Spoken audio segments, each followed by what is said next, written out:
Hi, hello students. Welcome back to business study class. As in previous video lecture, I was discussed about the dimensions or elements of business environment. Now in this class, I will going to discuss about the economic environment in India. So how the economic environment in our India consists of? ಆತ್ಮೀಯ ವಿದ್ಯಾರ್ಥಿಗಳೇ, ಹಿಂದಿನ ತರಗತಿಯಲ್ಲಿ ವ್ಯವಹಾರ ಪರಿಸರದ ಆಯಾಮಗಳು ಅಥವಾ ಮೂಲಾಂಶಗಳ ಬಗ್ಗೆ ಅಧ್ಯಯನವನ್ನು ಮಾಡಿದ್ವಿ. ಇಂದಿನ ಈ ತರಗತಿಯಲ್ಲಿ ಭಾರತದಲ್ಲಿ ಇರುವಂತಹ ಆರ್ಥಿಕ ಪರಿಸರದ ಬಗ್ಗೆ ಅಧ್ಯಯನವನ್ನು ಮಾಡೋಣ. So when you look into the economic environment of our India, we can identify major 5 features or 5 factors. ಭಾರತದಲ್ಲಿ ಆರ್ಥಿಕ ಪರಿಸರವನ್ನು ನೋಡೋದಾದ್ರೆ ಇಲ್ಲಿ ಪ್ರಮುಖವಾಗಿ 5 ಅಂಶಗಳನ್ನು ನಾವೇನು ಮಾಡಬಹುದು, ಗಮನಿಸಬಹುದಾಗಿದೆ. The first factor is economic structure is in form of mixed economy.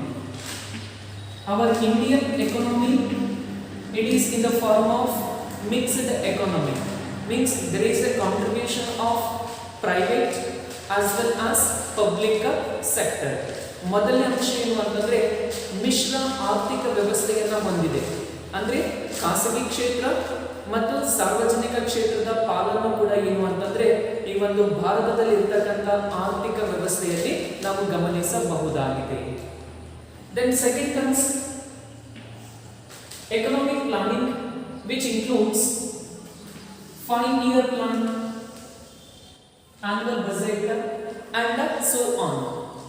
So where you might have observed or heard about the word that is 5-year plan or annual budget, which is going to prepare for the purpose of development of infrastructure of our nation.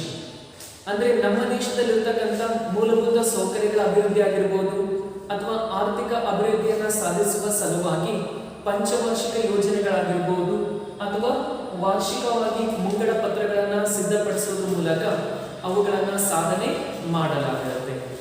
Then third comes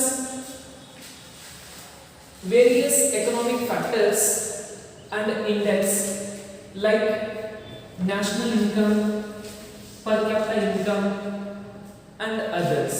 So where already you studied about the meaning of national income, per capita income at high school level and in PU level also.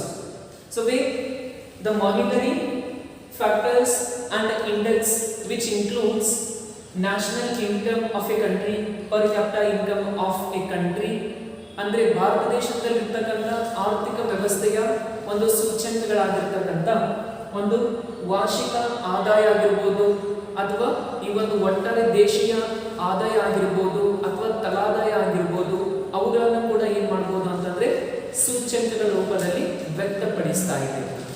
ಅವುಗಳ ಮೂಲಕ ಆರ್ಥಿಕ ಪ್ರಗತಿಯನ್ನು ಕೂಡ ನಾವೇನ್ ಮಾಡಬಹುದು, ಗಮನಿಸಬಹುದಾಗಿದೆ.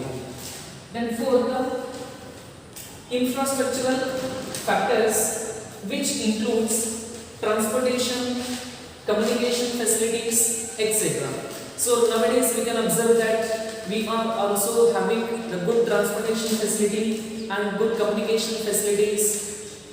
So when we compare to the previous days or previous years, ಅಂದ್ರೆ ಭಾರತ ದೇಶದಲ್ಲಿ ಈಗಿನ ಆರ್ಥಿಕ ಪರಿಸರದಲ್ಲಿ ಗಮನಿಸಬಹುದಾದಂತಹ ಅಂಶಗಳು ಯಾವುವು ಅಂತಂದ್ರೆ ಸಾರಿಗೆ ವ್ಯವಸ್ಥೆ ಆಗಿರ್ಬೋದು ಅಥವಾ ಸಂಪರ್ಕ ಮಾಧ್ಯಮಗಳು ಅಥವಾ ಸಂವಹನ ಮಾಧ್ಯಮಗಳಾಗಿರ್ಬೋದು, ಇವುಗಳನ್ನು ಕೂಡ ನಾವು ಏನ್ ಮಾಡಬಹುದು, ಗಮನಿಸಬಹುದಾಗಿದೆ. Then last, economic policies of government including monetary policy and fiscal policy. So here monetary policy, ವಿತ್ತೀಯ ನೀತಿಗಳಾಗಿರ್ಬೋದು, ಅವುಗಳ ಮುಖಾಂತರ ಕೂಡ ಏನು ಅಂತಂದ್ರೆ ಹಣಕಾಸಿನ ನೀತಿಗಳಾಗಿರ್ಬೋದು, ಅವುಗಳ ಮೂಲಕ ಕೂಡ ಏನು ಅಂತಂದ್ರೆ ನಾವು ಆರ್ಥಿಕ ವ್ಯವಸ್ಥೆಯ ಅಭಿವೃದ್ಧಿಯ ಸಲುವಾಗಿ ಗಮನಿಸಬಹುದಾದಂತಹ ಅಂಶಗಳು ಆಗಿದ್ದಾವೆ. So where we can observe economic policies of government which includes example monetary policy and fiscal policy. ಅಂದ್ರೆ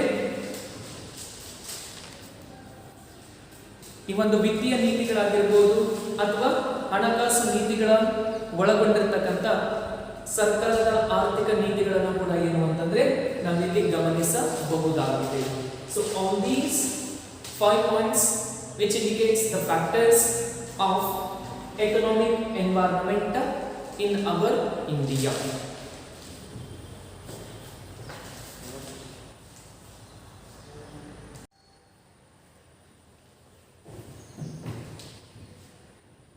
Yes, the next concept is economic environment at the time of independence. Our Indian economy has changing rapidly. So year by year, so we are getting more development in the economic sector. So when you look into the economic environment at the time of independence, so we can observe mainly 5 things or 5 factors of economic environment at the time of independence. ನಮ್ಮೊಂದು ಆರ್ಥಿಕ ವ್ಯವಸ್ಥೆ ಗಣನೀಯವಾಗಿ ಬದಲಾವಣೆ ಆಗ್ತಾ ಇದೆ. So ವರ್ಷದಿಂದ ವರ್ಷಕ್ಕೆ ರೂಪಿಸುವಂತಹ ಹಲವಾರು ರೀತಿ ಯೋಜನೆಗಳು ನಮ್ಮೊಂದು ದೇಶದ ಆರ್ಥಿಕ ವ್ಯವಸ್ಥೆಯ ಅಭಿವೃದ್ಧಿಗೆ ಸಹಕಾರಿಯಾಗಿದೆ. ಹಾಗಾದರೆ ನಮ್ಮೊಂದು ಆರ್ಥಿಕ ವ್ಯವಸ್ಥೆ ಸ್ವತಂತ್ರದ ಸಂದರ್ಭದಲ್ಲಿ ಯಾವ ರೀತಿಯಾಗಿತ್ತು ಅನ್ನೋದನ್ನು ನೋಡೋದಾದ್ರೆ 5 ಅಂಶಗಳನ್ನು ಗಮನಿಸಬಹುದು. The first one is the Indian economy was mainly agricultural and rural in nature. ನಮ್ಮ ದೇಶದ ಆರ್ಥಿಕ ವ್ಯವಸ್ಥೆ ಏನು ಅಂತಂದ್ರೆ ಪ್ರಮುಖವಾಗಿ ಕೃಷಿ ಪ್ರಾಧಾನ್ಯವಾಗಿತ್ತು. ನಾವೆಲ್ಲ ನೋಡಬಹುದು, ಸಂಪದ್ಭರಿತವಾಗಿರ್ತಕ್ಕಂಥ ರಾಷ್ಟ್ರ ನಮ್ಮದು. ಅನೇಕ ರೀತಿಯಲ್ಲಿ ಕೂಡ ನಾವೇನು ಅಂತಂದ್ರೆ ಸೊ ಹಲವಾರು ಸಂಖ್ಯೆಯ ಜನರೇನು ಅಂತಂದ್ರೆ ಕೃಷಿಗೆ ಅವಲಂಬನೆ ಆಗಿತ್ತು. ಆದ್ದರಿಂದ ಕೃಷಿ ಪ್ರಾಧಾನ್ಯವಾದ ವ್ಯವಸ್ಥೆಯನ್ನು ಕಾಣಬಹುದು. Then second is about the 70% of the working population employed in agriculture. ಅಂದ್ರೆ ಒಟ್ಟಾರೆ ಕಾರ್ಯನಿರ್ವಹಿಸುವ ಜನಸಂಖ್ಯೆಯ ಪ್ರತಿಶತ 70% ಜನ ಯಾವುದರಲ್ಲಿ ಕಾರ್ಯಮಗ್ನರಾಗಿದ್ರು ಅಥವಾ ಕೆಲಸದಲ್ಲಿ ಪ್ರಾಧಾನ್ಯತೆಯನ್ನು ಹೊಂದಿದ್ರು ಅಂತಂದ್ರೆ ಕೃಷಿಗೆ ಹೆಚ್ಚಿನ ಆದ್ಯತೆಯನ್ನು ನೀಡಿದ್ರು. ಅಂದ್ರೆ ಕೃಷಿ ಚಟುವಟಿಕೆಗಳಲ್ಲಿ ಏನು ಅಂತಂದ್ರೆ 70% ಜನಸಂಖ್ಯೆ ಭಾಗಿಯಾಗಿತ್ತು. ನಂತರ about 85% of population living in villages. ಅಂದ್ರೆ ಶೇಕಡ 85% ಜನ ಏನು ಅಂತಂದ್ರೆ ಗ್ರಾಮಗಳಲ್ಲಿ ವಾಸ ಮಾಡ್ತಾ ಇದ್ರು. Then fourth, production was carried out using irrational and low productive technology. ಅಂದ್ರೆ ಉತ್ಪಾದನೆಯ ಆಗ್ತಕ್ಕಂಥ ಸರಕು ಮತ್ತು ಸೇವೆಗಳು ಉತ್ಪಾದನೆಗೆ ಬಳಸ್ತಕ್ಕಂಥ ಒಂದು ತಂತ್ರಜ್ಞಾನ ಆಗಿರ್ಬೋದು, ಯಂತ್ರೋಪಕರಣಗಳು ಏನು ಅಂತಂದ್ರೆ ಅಷ್ಟೊಂದು ಮುಂದುವರೆದಿರ್ತಕ್ಕಂಥ ತಂತ್ರಜ್ಞಾನವನ್ನ ಉಪಯೋಗಿಸ್ತಾ ಇರಲಿಲ್ಲ. ಲಭ್ಯವಿರತಕ್ಕಂಥ ಒಂದು ತಂತ್ರಜ್ಞಾನವನ್ನು ಉಪಯೋಗಿಸಿ ಸರಕುಗಳನ್ನು ಸಿದ್ಧಪಡಿಸ್ತಾ ಇದ್ರು. So then last, there was no good public health system and also communication system. There are so many types of diseases are also exist. ಅಂದ್ರೆ ಅವಾಗಿನ ಸಂದರ್ಭದಲ್ಲಿ ಹಲವಾರು ರೀತಿಯ ಸಾಂಕ್ರಾಮಿಕ ರೋಗಗಳಾಗಿರ್ಬೋದು ಅವುಗಳ ಉದ್ಭವ ಆಗಿತ್ತು. ಅದರ ಜೊತೆಗೆ ಒಂದು ಉತ್ತಮವಾಗಿರತಕ್ಕಂಥ ಆರೋಗ್ಯ ಸೇವೆಯನ್ನ ನೀಡತಕ್ಕಂಥ ವ್ಯವಸ್ಥೆಯನ್ನ ಅಷ್ಟೊಂದು ಕಾಣಲಿಕ್ಕೆ ಸಾಧ್ಯ ಆಗ್ತಿರಲಿಲ್ಲ ಮತ್ತು ಸಂಪರ್ಕ ವ್ಯವಸ್ಥೆ ಕೂಡ ಅಷ್ಟೊಂದು ಉತ್ತಮವಾಗಿ ಇರಲಿಲ್ಲ. ಆದ್ರೆ ಈಗ ಏನಾಗಿದೆ ಅಂತಂದ್ರೆ ಸೊ ಇವೆಲ್ಲ ಕ್ರಮೇಣವಾಗಿ ಬದಲಾಗ್ತಾ ಇದ್ದಾವೆ. ಸೊ ರೂಪಿಸಿರ್ತಕ್ಕಂಥ ಹಲವಾರು ರೀತಿಯ ಯೋಜನೆಗಳ ಮೂಲಕ ನಮ್ಮೊಂದು ದೇಶ ಆರ್ಥಿಕ ಪ್ರಗತಿಯನ್ನ ಕಾಣ್ತಾ ಇದೆ.